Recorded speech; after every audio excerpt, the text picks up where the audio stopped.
DK Shivakumar ಅವರ ಸಚಿವ ಸಂಪುಟಕ್ಕೆ ಸೇರುವ ಆ ಸಚಿವರ ಪಟ್ಟಿ ಫೈನಲ್ ಆಗಿದೆ. ಫೈನಲ್ ರಿಪೋರ್ಟ್ ಗ್ಯಾರಂಟಿ ನ್ಯೂಸ್ಗೆ ಲಭ್ಯವಾಗಿದೆ. ಸಚಿವರ ಜಾತಿವಾರು ಪಟ್ಟಿ ಸಿಕ್ಕಿರೋದು ಗ್ಯಾರಂಟಿ ನ್ಯೂಸ್ಗೆ ಲಭ್ಯವಾಗಿರೋದು. ಹೈಕಮಾಂಡ್ ಜೊತೆ ಚರ್ಚಿಸಿಯೇ ಪಟ್ಟಿ ಫೈನಲ್ ಮಾಡಲಾಗಿದೆ. ಆ ಪಟ್ಟಿ ಗ್ಯಾರಂಟಿ ನ್ಯೂಸ್ಗೆ ಲಭ್ಯವಾಗಿದೆ. ಹೈಕಮಾಂಡ್ ಅಂಗಳದಲ್ಲಿ ಫೈನಲ್ ಆಗಿದೆ 28 ಹೆಸರು. ಮೊದಲ ಮತ್ತು ಎರಡನೇ ಸಾಲಿನಲ್ಲಿ ಸೇರುವವರ ಪಟ್ಟಿ ಈಗ ರೆಡಿ ಆಗಿದೆ. ಸಮುದಾಯವಾರು ಪಟ್ಟಿ ಫೈನಲ್ ಮಾಡಿರುವಂತಹ ಹೈಕಮಾಂಡ್. ಹಾಗಾದ್ರೆ ಯಾವ ಸಮುದಾಯಗಳಿಗೆ ಎಷ್ಟು ಸಚಿವ ಸ್ಥಾನ, ಏನ್ ಮಾನದಂಡ, ಯಾರು ಹಾಗಾದ್ರೆ ಇಲ್ಲಿವರೆಗೂ ಸಚಿವ ಸ್ಥಾನ ಅನುಭವಿಸಿದವರು ಮತ್ತೆ ಕಂಟಿನ್ಯೂ ಆಗ್ತಾರೆ, ಯಾರಿಗೆ ಹೊಸದಾಗಿ ಸಚಿವ ಸ್ಥಾನ ಸಿಗ್ತಾ ಇದೆ, ಜಾತಿವಾರು ಯಾವ ರೀತಿ ಹಾಗಾದ್ರೆ ಹೈಕಮಾಂಡ್ ಲೆಕ್ಕಾಚಾರ ಹಾಕಿದೆ. ಮೊದಲ ಹಂತದಲ್ಲಿ 28 ಸಚಿವರ ಆಯ್ಕೆಯಾಗಿದೆ. ಆ ಪಟ್ಟಿ ಈಗ ಗ್ಯಾರಂಟಿ ನ್ಯೂಸ್ಗೆ ಲಭ್ಯವಾಗಿದೆ. ಫೈನಲ್ ರಿಪೋರ್ಟ್ ಈಗ ಗ್ಯಾರಂಟಿ ನ್ಯೂಸ್ಗೆ ಸಿಕ್ಕಿದ್ದು ಅದನ್ನ ನಾವು ಬ್ರೇಕ್ ಮಾಡ್ತಾ ಇದ್ದೀವಿ. ಹಾಗಾದ್ರೆ ಯಾರವರು ಸಂಭಾವ್ಯ ಸಚಿವರ ಪಟ್ಟಿ ನೀವು ಇಲ್ಲಿ ಗಮನಿಸಬಹುದು. ಒಕ್ಕಲಿಗ ಕೋಟಾದಲ್ಲಿ ಚಲುವರಾಯಸ್ವಾಮಿ, ಕೃಷ್ಣ ಬೈರೇಗೌಡ, ಎಂ ಕೃಷ್ಣಪ್ಪ, ಶಿವಲಿಂಗೇಗೌಡ ಇವರ ಹೆಸರು ಈಗ ಕನ್ಸಿಡರ್ ಆಗಿದೆ. ಫೈನಲ್ ಪಟ್ಟಿಯಲ್ಲಿ ಕಂಡು ಬಂದಿರುವಂತಹ ಹೆಸರುಗಳು ಇವು. ಒಕ್ಕಲಿಗ ಕೋಟಾದಲ್ಲಿ, ಇನ್ನು ಲಿಂಗಾಯತ ಕೋಟಾದಲ್ಲಿ ಎಂಬಿ ಪಾಟೀಲ್, ಈಶ್ವರ್ ಖಂಡ್ರೆ, ಲಕ್ಷ್ಮಿ ಹೆಬ್ಬಾಳ್ಕರ್, ಲಕ್ಷ್ಮಣ ಸವದಿ ಇವರ ಹೆಸರಿದೆ. ಲಿಂಗಾಯತ ಕೋಟಾದಲ್ಲಿ ಬರುವಂತವರು.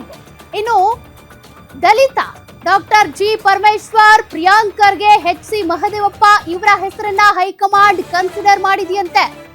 ರೂಪಕಲಾ ಶಶಿಧರ್, ನರೇಂದ್ರ ಸ್ವಾಮಿ, ಡಾಕ್ಟರ್ ಜಿ ಪರಮೇಶ್ವರ್ ಇವರ ಹೆಸರು ದಲಿತ ಕೋಟಾದಲ್ಲಿ ಸೇರ್ಪಡೆ ಆಗಿರೋದು ಸಚಿವ ಸಂಪುಟಕ್ಕೆ.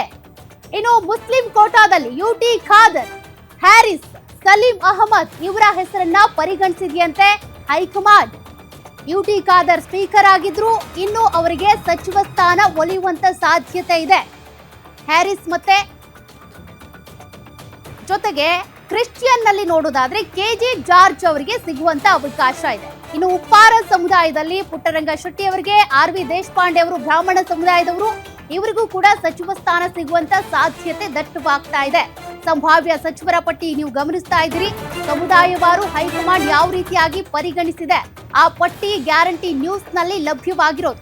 ಇನ್ನು ಯತೀಂದ್ರ ಸಿದ್ದರಾಮಯ್ಯ ಮತ್ತೆ ಬೈರತಿ ಸುರೇಶ್ ಅವರನ್ನ ಕುರುಬ ಸಮುದಾಯದಿಂದ ಕನ್ಸಿಡರ್ ಮಾಡಲಾಗಿದೆಯಂತೆ.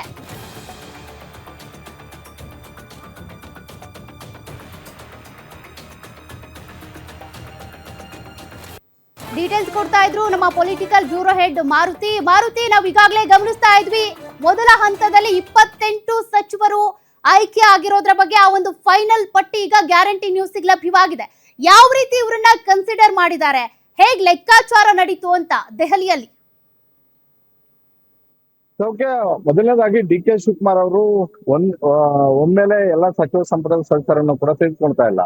ನಾಳೆ ಮುಖ್ಯಮಂತ್ರಿಯಾಗಿ ಡಿ.ಕೆ. ಶಿವಕುಮಾರ್ ಅವರು ಅವ್ರ ಜೊತೆಗೆ ಕೇವಲ 9 ಜನ ಶಾಸಕರು ಮಾತ್ರ ಸಂಪುಟಕ್ಕೆ ಮೊದಲನೇ ಹಂತದಲ್ಲಿ ಸೇರ್ತಾ ಇದ್ದಾರೆ. ಇನ್ನ ಎರಡನೇ ಹಂತದಲ್ಲಿ ಉಳಿದ 20 ಜನ ಶಾಸಕರು ಸಂಪುಟಕ್ಕೆ ಸೇರುವಂತ ಒಂದು ಸಾಧ್ಯತೆ ಇರುವಂತದ್ದು. ನಿನ್ನೆ ಸಿದ್ದರಾಮಯ್ಯ ಮತ್ತೆ ಡಿ.ಕೆ. ಶಿವಕುಮಾರ್ ಅವರು ದೆಹಲಿಗೆ ಹೋದ ಬಳಿಕ ಮೂರು ಬಾರಿ ಸುರ್ಜೇವಾಲಾ, ವೇಣುಗೋಪಾಲ್ ಅವ್ರ ಜೊತೆ ಕೂತು ಚರ್ಚೆ ಮಾಡಿದ್ದಾರೆ. ಈಗಾಗಲೇ ಶಾರ್ಟ್ ಲಿಸ್ಟ್ ಒಂದು ಅಂತಿಮ ಆಗಿದೆ. ಅಂದ್ರೆ ಯಾವ್ಯಾವ ಸಮುದಾಯಗಳಿಗೆ ನಾವು ಮನೆ ಹಾಕಿದ್ರೆ ಮುಂದೆ ಬರ್ತಾ ಇರುವಂತಹ GBS ಸ್ಥಳೀಯ ಸಂಸ್ಥೆಗಳ ಚುನಾವಣೆಯಿಂದ ಹಿಡಿದು 2028ರ ವಿಧಾನಸಭಾ ಚುನಾವಣೆ ಕೂಡ ನಮಗೆ ಅನುಕೂಲ ಆಗುತ್ತೆ ಅನ್ನುವಂತ ಒಂದು ಲೆಕ್ಕಾಚಾರದಲ್ಲಿ ಈ ನಾಯಕರುಗಳು ಇರುವಂತದ್ದು. ಹೀಗಾಗಿ ಈಗ ಒಕ್ಕಲಿಗ ಸಮುದಾಯದವರೇ ಮುಖ್ಯಮಂತ್ರಿ ಆಗ್ತಿರೋದ್ರಿಂದ ಆ ಸಮುದಾಯಕ್ಕೆ ಒಂದೆರಡು ಸ್ಥಾನ ಕಡಿಮೆ ಕೊಟ್ಟು ಬೇರೆ ಸಮುದಾಯಗಳಿಗೆ ಅವಕಾಶ ಕೊಟ್ಟರೆ ಹೇಗಿರುತ್ತೆ ಅನ್ನುವಂತ ಒಂದು ಲೆಕ್ಕಾಚಾರವೂ ಕೂಡ ನಡೆದಿದೆ. ಆದ್ರೆ ನಮಗೆ ಸಿಕ್ಕಿರುವಂತಹ ಈ ಶಾರ್ಟ್ ಲಿಸ್ಟ್ ಪಟ್ಟಿಯಲ್ಲಿ ಸುಮಾರು 28 ಹೆಸರುಗಳು ಅಂತಿಮ ಆಗಿದ್ದಾವೆ. ಹಾಗಂದ ಮಾತ್ರಕ್ಕೆ ನಾಳೆ 28 ಜನ ಶಾಸಕರ ಸಚಿವರಾಗಿ ಪ್ರಮಾಣ ವಚನ ಸ್ವೀಕಾರ ಮಾಡ್ತಾ ಇಲ್ಲ.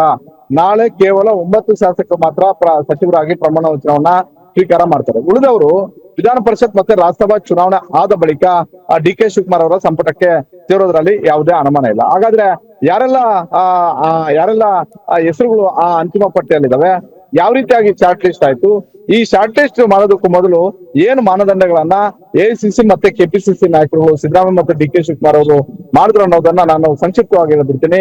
ಒಂದು, ರಾಜ್ಯ ರಾಜಕಾರಣ ನಿಂತಿರುವಂತದ್ದು ನೇರವಾಗಿ ಕಂಪ್ಲೀಟ್ ಆಗಿ ಮೂರು ಸಮುದಾಯಗಳ ಮೇಲೆ ನಾಲ್ಕೈದು ಸಮುದಾಯಗಳ ಮೇಲೆ. ಅದು ಮೊದಲನೇದಾಗಿ ರಾಜ್ಯದಲ್ಲಿ ಅತ್ಯಂತ ಹೆಚ್ಚು ಜನಸಂಖ್ಯೆ ಇರುವಂತದ್ದು ಮುಸ್ಲಿಂ ಸಮುದಾಯ, ಲಿಂಗಾಯತ ಸಮುದಾಯ, ಒಕ್ಕಲಿಗ ಸಮುದಾಯ, ಅದಾದ ಬಳಿಕ ಅಹಿಂದ ವರ್ಗ.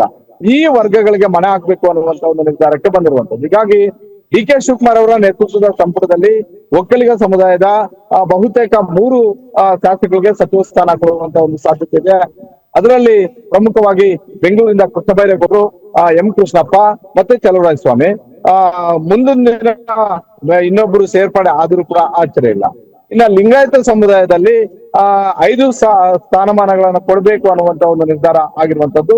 ಅದರಲ್ಲಿ ಎಂ ಬಿ ಪಾಟೀಲ್ ಅವರು, ಹಿಂದೆ ಇದ್ದಂತಹ ಎಂ ಬಿ ಪಾಟೀಲ್ ಅವರು ಮತ್ತೆ ಈ ಸರ್ಕಾರದಲ್ಲೂ ಡಿ ಕೆ ಶಿವಕುಮಾರ್ ಅವರು ಸರ್ಕಾರದಲ್ಲೂ ಕೂಡ ಇರ್ತಾರೆ. ಈಶ್ವರ್ ಖಂಡ್ರೆ ಅವರು ಇರ್ತಾರೆ, ಲಕ್ಷ್ಮೀ ಹೆಬ್ಬಾಳ್ಕರ್ ಇರ್ತಾರೆ. Okay. ಬೆಳಗಾವಿಯಿಂದ ಲಕ್ಷ್ಮಣ್ ಸವದಿ ಅವರು ಎಂಟ್ರಿ ಆಗ್ತಾ ಇದ್ದಾರೆ. ಇನ್ನು Okay, 2 ಹೆಸರುಗಳು ತಡವಾಗಿ ಸೇರುವಂತ ಒಂದು ಸಾಧ್ಯತೆ. Okay, thank you Maruti and Satish complete ಡೀಟೇಲ್ಸ್ಗೆ.